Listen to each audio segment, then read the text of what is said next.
Our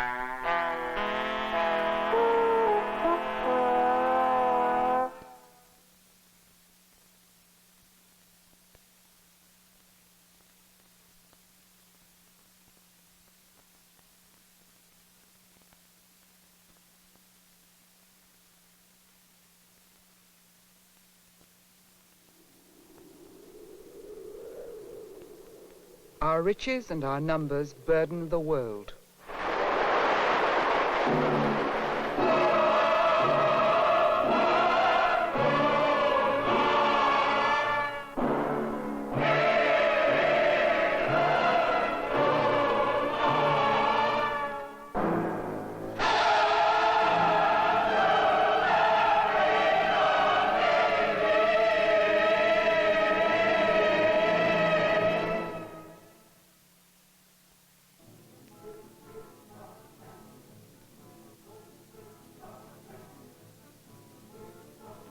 If you remember the dramatic pictures taken by the Apollo flyers of the Earth, standing out in space all by itself, no one after seeing that could deny that the world is finite.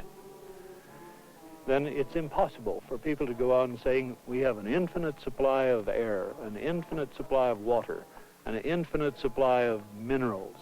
Man must learn to balance his activities in nature against the regenerative power of nature, or he is inevitably going to join the Tyrannosaurus in extinction.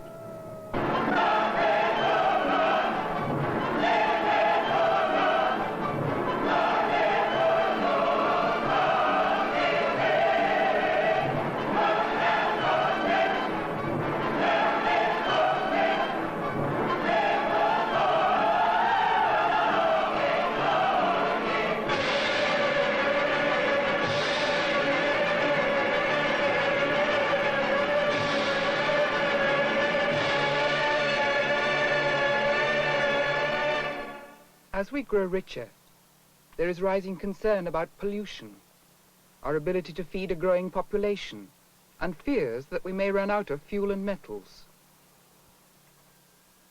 A computer at the Massachusetts Institute of Technology has been used to look at these problems, to analyze in broad terms the direction in which our world is headed.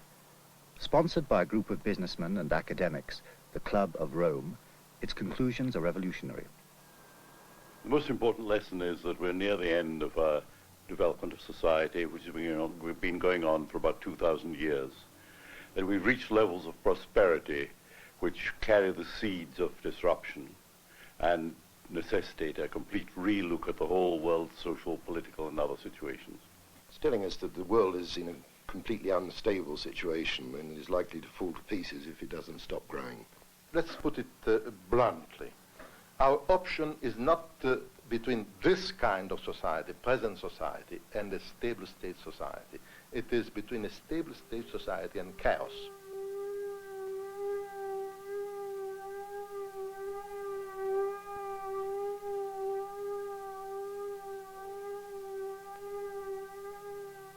The world is 6 billion years old.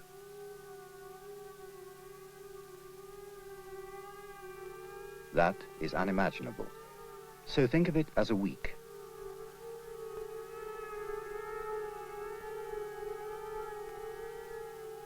All through Sunday and most of Monday, nothing much happens. Late Monday night, a cell divides. Life has begun.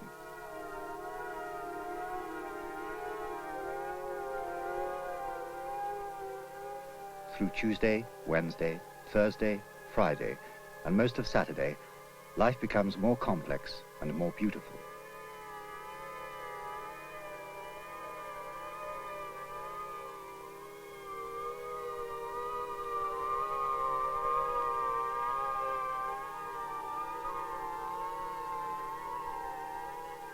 In a barren universe, life on Earth is being sustained by an increasingly stable and complex biology.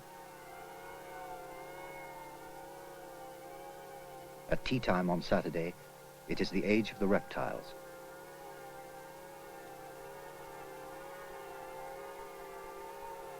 At 3 minutes to midnight, man appears. 1 second before midnight, man the hunter becomes man the farmer. At 1/40th of a second to midnight, the Industrial Revolution begins. It is now midnight.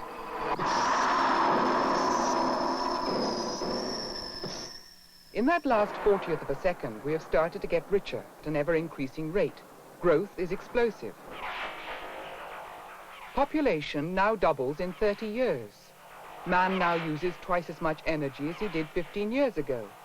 And industrial production has nearly trebled in the last 15 years.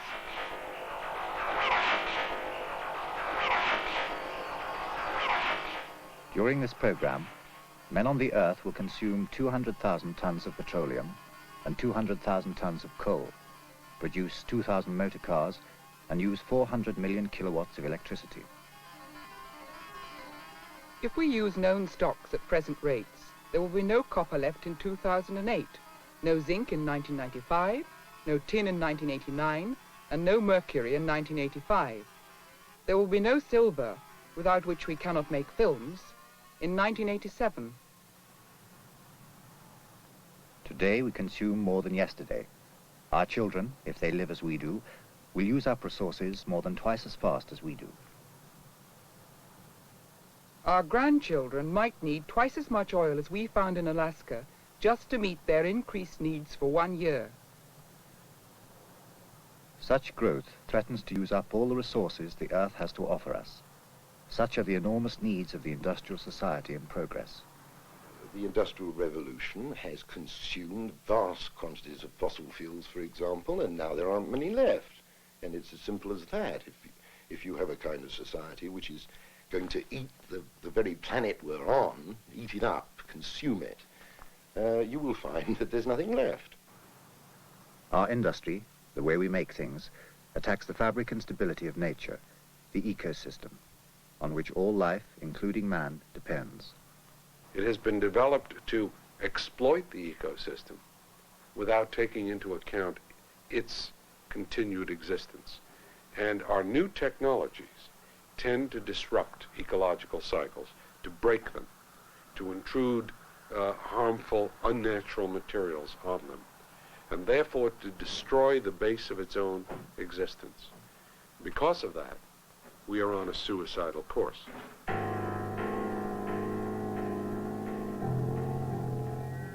We are faced by dilemmas.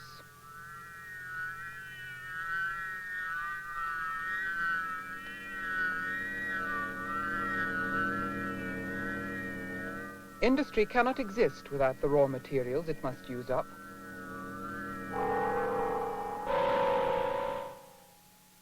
Nor can it function without the natural world that it may be destroying.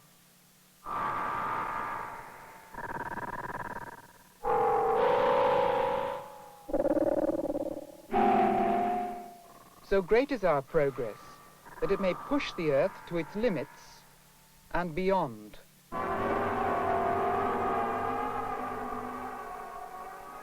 We threaten a confrontation with nature.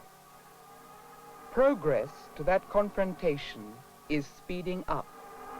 What we're really being told is that although nobody knows for sure exactly when it will happen or exactly what risk is the greatest risk man faces, scientists are fairly unanimous in saying that man does face extremely important risks. When global population is doubling every 33 years, when resource consumption is doubling every 20 years, no long-term view of mankind can proceed without first forming some preliminary answers to these questions. Professor Dennis Meadows, at a conference in Washington to mark the publication of his team study for the Club of Rome, The Limits to Growth. It concludes that economic growth always generates a crisis, that the road to riches is the road to disaster. Even if we solve problems like pollution, growth within a century or so would lead to widespread famine and social chaos. Dennis Meadows and his team used a computer. He explains why.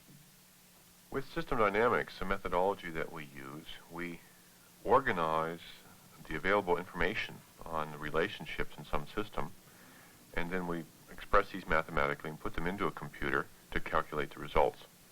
It's possible for men to perceive the individual relationships in a system, but very difficult indeed without any assistance from a computer to understand what their implications will be when they interact. At first sight, there doesn't seem to be much relationship between farming and industry, but industry produces pollution, and pollution affects crops. So a change in industry affects farming via pollution. The man-made world consists of a whole complex of subtle relationships like that. Change one thing, and it sets up a slow and complicated chain reaction. The equations in the computer define these relationships, so the computer can show how one thing affects everything else, not only immediately, but over many years. The runs on the computer show how these things would interact and affect man's future. They used the computer to see what would happen if man successfully tackled his obvious problems, if he grew more food, found more natural resources, and controlled pollution. But first they ran the computer to see what direction the world would take if it ran its present course. As the century unfolds, industry grows, as does food production and population. But we're using up all our raw materials, the limited metals and fuel in the earth. These run out. Without fuel and metals for the factories, industry collapses. Farming has become highly mechanized, and without petrol and electricity, food production falls too. There's no food and massive unemployment, so the population falls. People are dying. Dennis Meadows explains. Because of the high population levels and the increasing industrialization, natural resources are depleted at an increasing rate, and finally they fall down to the point where the industrial system can no longer be sustained. What might this mean in human terms to the average Western family? Over 50 years or more, we get richer. We consume more and more resources.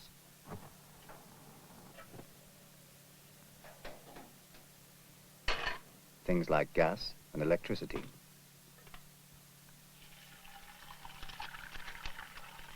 When essential raw materials like oil and copper run out, civilized life ends.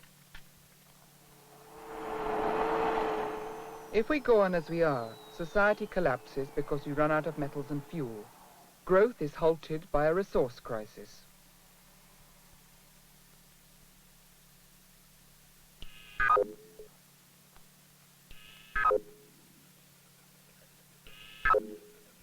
Science and technology could help us here.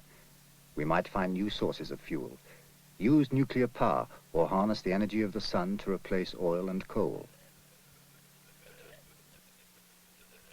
Metals could be used more carefully. We could save and sort out our scrap. We might find substitutes for scarce metals. So they ran the computer to see what would happen if we solved the resources problem that caused the crisis in the first run.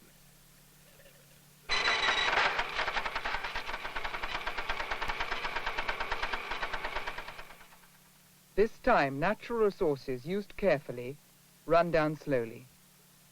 But industry continues to grow. This industrial growth produces a serious pollution problem. Pollution attacks both people and plants. Crops cannot grow, and farming starts to fail. The population starts to collapse when people die of hunger and pollution. Industry, without a workforce, collapses too. But now pollution is permitted to rise because industrialization goes further, and finally pollution begins to impair the lifetime of the people and the productivity of the agricultural sector. This time, then, growth is not stopped by a resource crisis. Our family grows richer, consuming more and more goods. But the factories producing these goods are also producing pollution. This time it is pollution that halts growth in catastrophe. To keep growing, we need more raw materials. If we find those materials, growth continues till we die of pollution.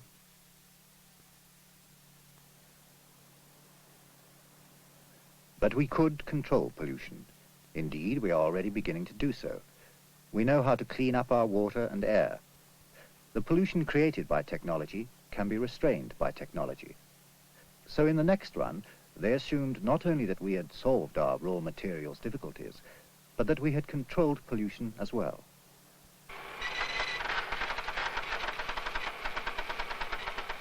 So resources still run down slowly. Industry can expand. Pollution, now controlled, doesn't become a problem. Growth is progressing. But this time, the population grows so large that food becomes a problem. Food production cannot keep pace with population. People starve. And industrial society collapses. In this case, the land resources become insufficient, pressure on the land begins to lead to land deterioration, and finally food per capita collapses and brings about a population decline. This time, the problem is food. Growth provides us with increasing wealth, but as the population grows, food becomes more and more expensive.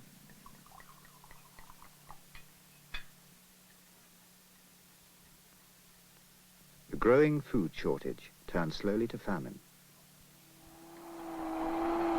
So if growth is not halted by pollution or a resource shortage, it is halted by a food crisis.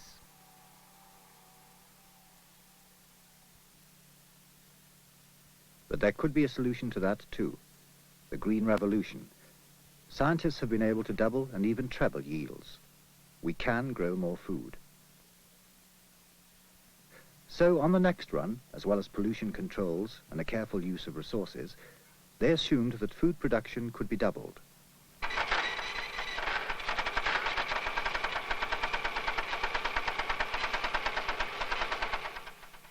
Resources, still used carefully, fall slowly. Pollution still controlled is no problem. And now food production, backed by the Green Revolution, rises. The system is experiencing explosive growth. The lines go off the graph. This growth of industry is so huge and rapid that it suddenly generates a pollution problem, despite pollution controls. And the industry and the population collapses. Because land is no longer a limit to growth, industrialization rises to the point where, even with the pollution control measures we had before, pollution becomes a very serious problem and again brings about the collapse. So if we control pollution, conserve natural resources and grow more food, growth is still halted by a pollution problem. Technical solutions are not sufficient.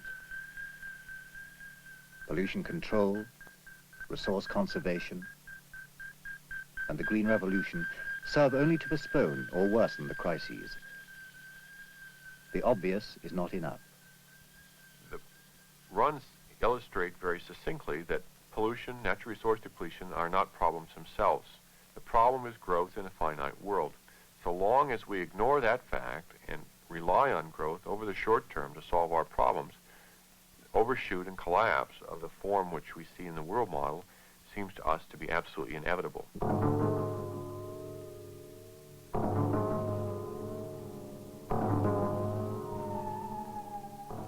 Famine, pollution, and scarcity are not really problems. They are symptoms, symptoms of growth. But what about population? Was instability due to the pressures of population growth? A population that doubles every 30 years, that adds 70 million extra human beings to the planet every year? They ran the computer to investigate what would happen if nothing but population were controlled.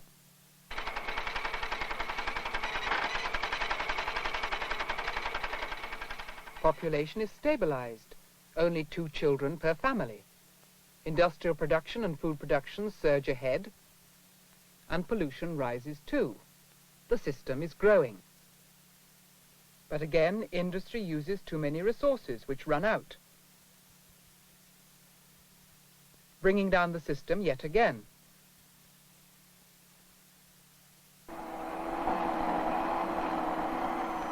Even with population controlled, growth brings us up against a resources problem.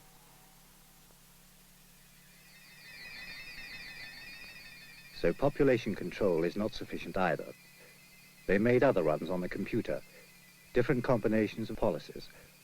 However they juggled population controls with pollution controls, with resource conservation, with food production, the result was a breakdown. A breakdown that implies millions of deaths and the collapse of civilized life. What had been the reaction of informed opinion to this study and its bleak prognosis? Well, I think the study makes an important contribution to the environmental dialogue. It points up some of the fundamental issues that man is going to have to grapple with if he's going to survive and continue to improve his position on this planet. I think this has two important advantages over other studies in this field, and there have been many other studies. The first is that the computer allows you to handle a very complex situation, an enormous number of interrelated effects, so complex that one could not grasp all these within one human mind. But the computer can handle those easily and explore the way they react upon each other and how they evolve. That's the first point. Second point, I think, is that because you have to put it into a computer, you have to get all your assumptions out on the table. And that means that the thing is very precise, and if someone doesn't like the model or the assumptions, they can see exactly what bits they don't like and take those out and put their own in. Skeptics say forecasts of doom are the result of doomsday assumptions. Make different assumptions, change the equations a little, you will produce very different results. If you put nonsense into a computer, they say, you get nonsense out. I think that's a very reasonable response. The question comes, of course, is it possible to put something into the computer which can be defended as reasonable, which alters the conclusions? I'm rather confident that while in the precise nature of our conclusions there will ultimately be made changes, that the general conclusions, the fact that growth has a tendency to resolve itself through collapse, those conclusions are simply not going to be altered by any reasonably defensible additions to the model. The computer does not predict. It sketches the direction in which our world is moving. It clarifies some of the conflicts between the natural and the man-made world. Nature is balance. Tamper with one part of it, and the complex and unexpected will turn up in another part. That is what the study shows.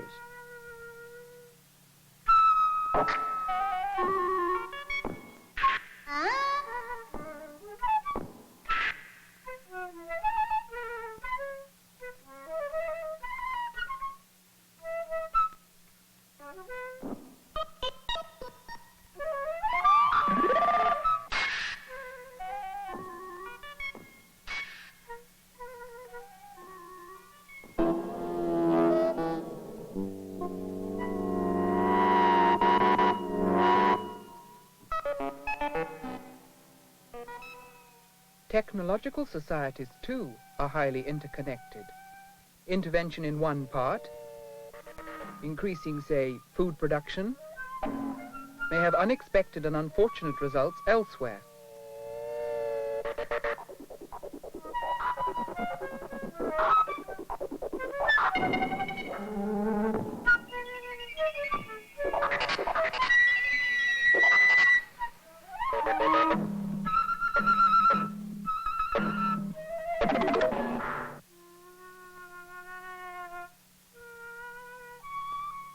It doesn't prophesy, but it does give us a new way of seeing the world. It is showing us how and why some of our most serious problems interrelate.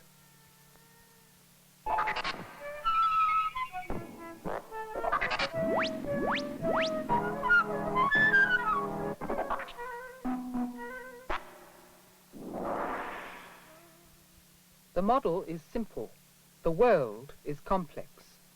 The crude predictions we see in the study would appear in the world in much more complex ways. The real event, if it happens, would certainly be more complicated. And different kinds of countries are vulnerable in different ways. It seems obvious to us that decline, if it does come, will be experienced at different times and in different ways in various societies. The United States might conceivably have a natural resource problem, while Japan could conceivably fail to cure its pollution problems and be led into difficulty that way. Some of the less industrialized areas at the same time might be having a food crisis. The world is running out of many things that it needs. Fossil fuel, for example, is the classic example. But food. We are very, very short of food, and we have 2/3 of the world undernourished to prove it.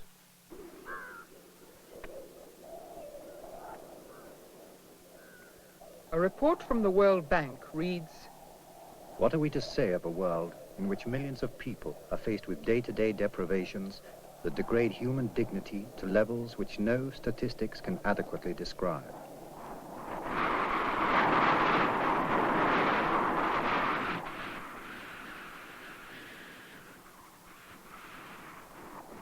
Many millions of people already starve to death in the world. Pollution is killing people, not very many. The health of a large number of urban dwellers is being decreased because of environmental deterioration. there is authoritative and growing evidence that we are polluting the planet. Generations will never see the sun. The year 2000 will be sufficient to melt the polar ice cap, placing most of the in an irreversibly polluted situation. Turned up in the drinking water of the city of Buffalo, New York. It's nitrate, appreciable amounts of nitrate. Most we don't know how heavily. blue baby disease. Perhaps millions of people breathe the dust. Very real danger of large-scale contamination.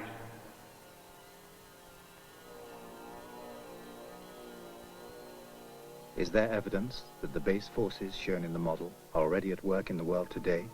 Some would say so, and go further. See the symptoms of growth in Vietnam and Bangladesh, in crime rates, and the state of the world's great cities. You look at the city. In America already, the city is falling apart from the center outwards, so that you can't walk in the center of the big American cities without running grave physical risks. They're covered in concrete in cars. The poorer people can't get out of the center and therefore form ghettos. The problems are overwhelmingly bad. I would go so far as to say that the troubles we see are all part of this business of an overloaded society that doesn't know how to conduct itself any longer.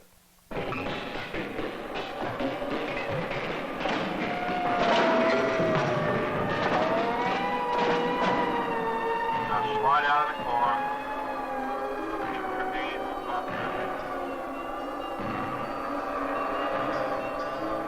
We have to begin to solve the problem of drug abuse in this country right now.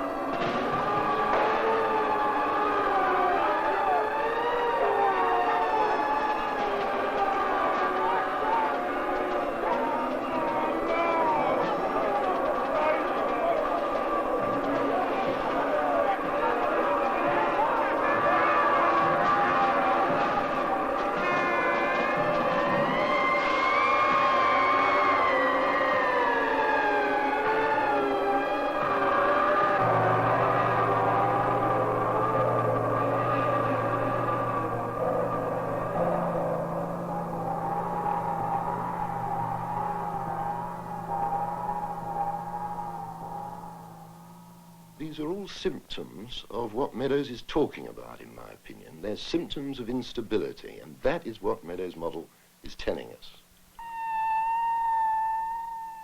If one looks at the whole world, it is becoming better cultivated and more fully peopled than anciently. All places are now accessible, all open to commerce. And where once were hardly solitary cottages, are now large cities. What most frequently meets our view is our teeming population. Our numbers are burdensome to the world, whilst nature fails in affording us her usual sustenance. Our wants grow more and more keen, and our complaints more bitter in all mouths. In every deed, pestilence, famine, and wars have to be regarded as a remedy for nations, as a means of pruning the luxuriance of the human race. Those words were an eyewitness report made during the decline of the Roman Empire. The Dark Ages followed. If this study is right, then our society is threatened. No one knows when or how. But if it does mirror the world, if we can see in our problems the stresses of growth, then the world is unstable. Growth, it seems, has an awful logic. It is so obvious, in a way. It's so simple to consider that we cannot continually and exponentially grow as we are doing now. Nothing in the world, nothing in life grows continuously.